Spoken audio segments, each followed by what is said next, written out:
Let's make some pineapple syrup.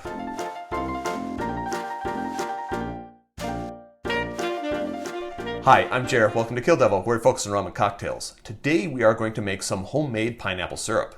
If you're new to the channel, welcome. If you're returning to the channel, welcome back. In either case, I hope you enjoy this recipe. For those of you who don't know, I enjoy making my cocktails with homemade ingredients and fresh juices whenever possible. That includes freshly squeezing pineapple when I get a chance. It does take a good bear hug in order to get all that juice.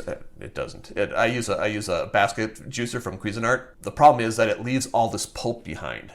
And so I thought, what can I do with this pulp? I bet I can make a syrup with it. So this is the latest way I've been making my pineapple syrup. So I gather all the pulp from the juicer and I put it in a measuring container like this. And it seems I have 14 ounces of pulp. And the reason it seems that way is because I actually do have 14 ounces. So I'm going to put all that in my saucepan. Should have got a longer spoon. I had a sudden fear that I missed the saucepan. I'd have to remeasure and clean and reshoot. Just pain in the patootie. All right, so that's that, 14 ounces. Now, on top of this, I'm going to put in some sugar and some water. Proportions with syrups are everything. So if I've got 14 ounces of pineapple pulp, I'm going to use half that in sugar and half of that in water. So I've got 7 ounces of water and 7 ounces of sugar. And I'm using raw cane sugar. You can use white if you'd like. Or if you want to go really fancy, use some brown. And now that's in here. So that's a 2:1:1 ratio.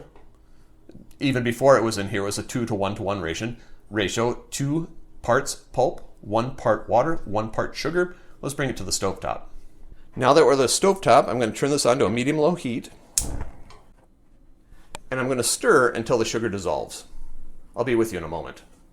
With the sugar dissolved, I'm going to stir for another 5 minutes to make sure.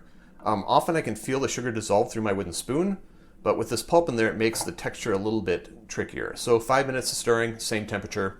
We'll be back with you in just a moment. 5 minutes have passed, so I'm going to turn off the heat and let this cool to room temperature. We'll see in a moment. Now that the mixture is cool, there's only one thing left to do.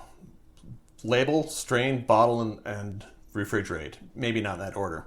I'm going to get this started. If you wanted to use a cheesecloth, that would probably help. But also note, making pineapple syrup this way, you're going to get some floating bits.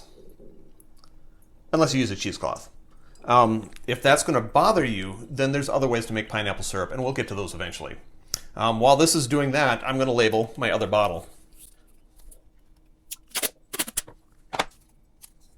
So we have pineapple,